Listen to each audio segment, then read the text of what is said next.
नमस्कार दोस्तों। आज मैं एक ऐसा मुद्दा लेके आया हूँ जो काफ़ी दिनों से मेरे माइंड में था, आपसे शेयर करूँ। आपने देखा होगा, मैं उपायों के बारे में आप कहना चाहता हूँ। क्या ये उपाय होते हैं या ये कैसे काम करते हैं, इस पे थोड़ा सा मैं आपसे थोड़ा शेयर करना चाहता हूँ। देखिए, सारी बात है इंटेंशन की। इंटेंशन दो तरह की होती है, एक होती है नेगेटिव, एक होती है पॉजिटिव। तो पहले आपको एक नेगेटिव इंटेंशन पे हम बात करते हैं। एक हमने काफी टाइम पहले कहानी सुनी थी कि एक ऑफिस के अंदर 5-6 व्यक्ति काम करते हैं और अचानक उनके बॉस हैं, उनके प्रति थोड़ा सा रवैया गलत होने की वजह से तो वो उनसे इरिटेट हो जाते हैं।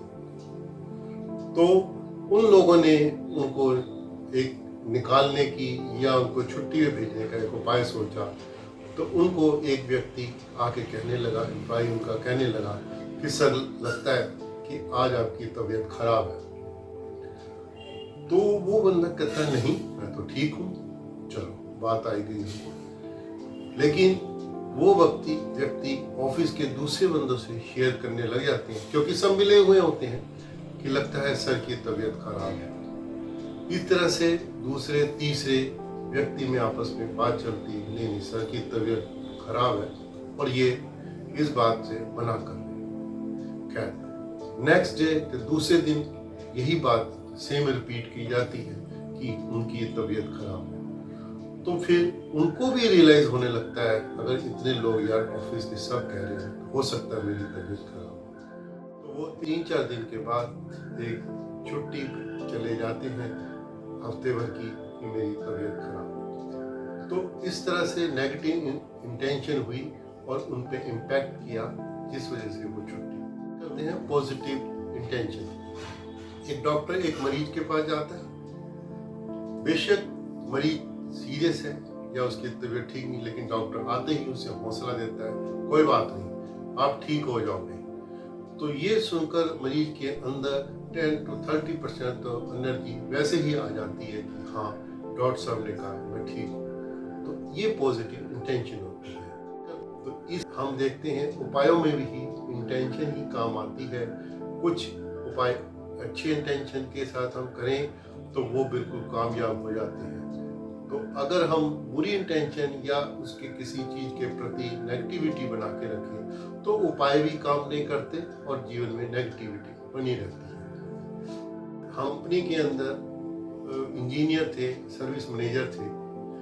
हुआ यूं कि उन पे सुबह एक व्यक्ति आया और उन पे काफी नाराज हुआ, बरसा कि आप कुछ नहीं आता, आप बिल्कुल निकम्मे हो, काम नहीं आता, कि मेरा जो अंदर गाड़ी वर्कशॉप में खड़ी है अभी तक ठीक नहीं। वो व्यक्ति बड़े आराम से बात सुनता है और उनकी जो भी प्रॉब्लम को सॉल्व करने के लिए अब वो चला जाता है और कुछ नहीं कहता, बस अपने काम में लग जाता है। तो जो व्यक्ति सुबह 12 साढ़े 12 बजे आके उनको डांट के गया था, वो अपने काम में लगने की वजह से 4 साढ़े 4 तक वो कस्टमर आता है तो उस व्यक्ति को कहते हैं आपका काम हो गया है, गाड़ी ओके हो गई। तो अचानक वो कस्टमर के अंदर चेंज आता है और यह बोलता है कि सर सॉरी, मैंने आपको बिना मतलब के डांट दिया, मेरे से गलती हो। तो वो व्यक्ति कुछ नहीं करता, चुपचाप चला जाता। अब इस चीज को समझिएगा कि हम ये कह सकते हैं कि सुबह 12 बजे जब उसको डांटा उसका वक्त बुरा था, जब शाम को वही व्यक्ति आके उनको 4 साढ़े 4 जब का काम उसका हो जाता है, उसको अच्छा बोलता है, हम कहते हैं वक्त सही था। तो यही होता है हमारे साथ कि जब हमारा बुरा वक्त आए तो हमें चुप और शांत रहना चाहिए। जब अच्छा वक्त आए हमें अपना काम पे लग के उसका फायदा उठाना चाहिए। जब के द्वारा जीवन को बेहतरीन बना सकते हैं, या यही नहीं कि हम करोड़पति लाखपति बन जाए, नहीं, आप अपने जीवन को बेहतर कर सकते हैं। बाकी प्रारब्ध होता है जो आपको अच्छे और बुरे फल देता है, तो हम आने वाले जीवन में उसका हम फायदा उठा सकते हैं।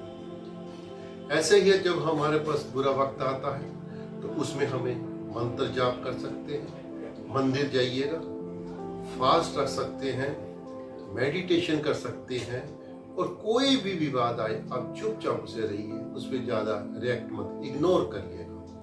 और जब तरह से आप बुरे वक्त को शांत कर सकते, तरह से आप बुरे वक्त, जब ये आपका अच्छा वक्त आता है तब आप इसी अच्छे वक्त में आप काम कीजिएगा।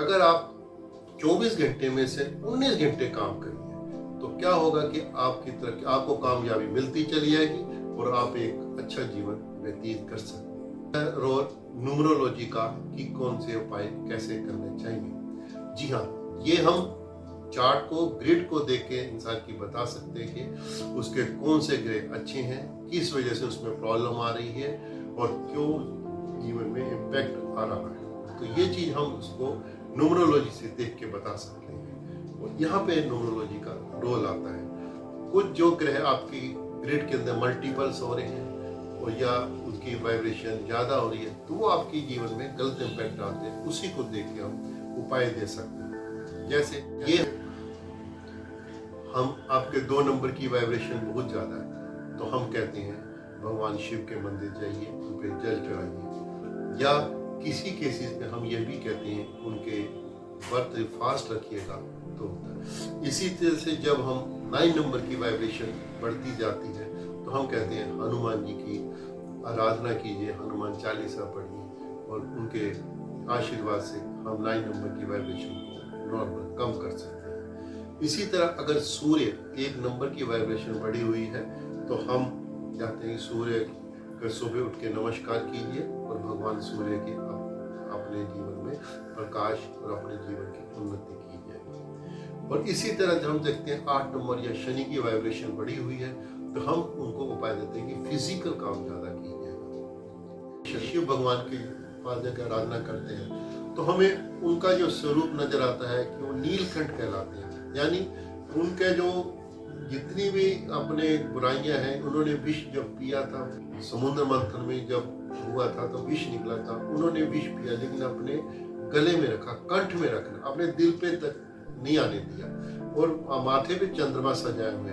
इसका मतलब ये हुआ कि उन्होंने दुनिया की जितनी भी, कहने का मतलब ये था कि जितनी भी बुराइयां हैं उनको दिल पे मत लो और मन को शांत रखो। तो इस वजह से आप उस जो भी आपके साथ इश्यूज हैं उसको आप आगे नहीं करेंगे। ऐसे ही समूह आराधना करते हैं तो एक बलशाली पुरुष है और किसी भी मुसीबतों को एक सच्चे सेवक की तरह वो अपने किस तरह से मुसीबतों को काट लेते हैं और या उसको दमन कर देते हैं तो वो आगे निकल जाते हैं। ये हनुमान जी से हमने सीखा। इसी तरह से जब हम माता की या दुर्गा की पूजा करते हैं तो नारी शक्ति का आता है कि हाँ, नारी शक्ति जो भी है अगर अपने वक्त आने पे किसी भी दुश्मन को या किसी भी मुसीबत को उस पर विजय प्राप्त कर सकती है। इसी तरह क्योंकि शरण में जाते हैं तो हमें प्यार, जीवन में हमारे जो घर में प्यार है या आपस में प्यार है, पति पत्नी के बीच में प्यार है, उस चीज को प्रतीक करता है, जिससे कि हम राधा कृष्ण की आराधना करने से उस चीज के हम पॉजिटिविटी उसको ले सकते हैं अपने जीवन के अंदर। तो इस तरह से मैंने ये थोड़ा सा आपको बताया कि उपायों से या भगवान की नंबरों की वाइब्रेशन से और उनके ईज से किस तरह से हम अपने जीवन को ढाल के एक अच्छा और नॉर्मल जीवन व्यतीत कर सकते हैं। और ये बिल्कुल नहीं कहा जा सकता कि इन उपायों से आपको लखपति करोड़पति बनाया सकता है। उपाय सिर्फ आपको ये बताते हैं कि जब आपका बुरा वक्त हो तो आप चुप रहिए, अपना काम कीजिए और शांति के साथ रहिए। जब आपका अच्छा वक्त आए तो उसी पे आप एक्टिव हो जाओ, पूरे जोश के साथ काम करो, तो इससे आपको ज़्यादा से जल्दी धन की प्राप्ति या जीवन में समृद्धि की प्राप्ति होती है और अपने जीवन को आप अच्छा एक नॉर्मल बना सकते हैं। तो इसी तरह से मैंने जो आपके पास बातें शेयर की, हो सकता है किसी के जीवन के लिए कामयाब हो तो मुझे बहुत खुशी होगी।